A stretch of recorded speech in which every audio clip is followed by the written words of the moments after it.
ஆத்துமா இனி என்ன நடக்க போகுதோ அப்படின்னு நினைச்சு பயந்து கொண்டிருக்கிறது. நமது ஆத்துமா தேவனை மாத்திரம் நோக்கி காத்திருக்க வேண்டும். ஏனென்றால் வாக்குத்தத்தம் பண்ணினவர் தேவன், தம்மிலும் பெரியவர் ஒருவரும் இல்லாததினால் அவர் தாமே ஆணையிட்டு அவர் தாமே வாக்குத்தத்தத்தை கொடுத்திருக்கிறார்.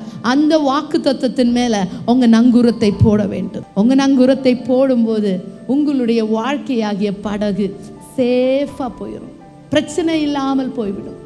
கண்டிப்பா பிரச்சனை இல்லைன்னா உடனே வேற எந்த பிரச்சனையும் இருக்காது அப்படின்னு நினைக்காதீங்க. பிரச்சனைகள் வரும், ஆண்டவரை நோக்கி பார்த்து கூப்பிட்டு அவரே எழுமி நின்று இறையாதே அமைதலாருன்னு சொல்லக்கூடிய ஒரு நபர், சகலத்தையும் படைத்த சர்வ வல்லமை உள்ளவர் உங்க படகுல படுத்து கொண்டிருக்கிறார். மறந்துடாதீங்க, வாழ்க்கையில எத்தனை பிரச்சனைகள் வந்தாலும் அதையும் தாண்டி நிற்கிறதற்கு உங்களுடைய ஆத்துமா சிறப்பட வேண்டும்.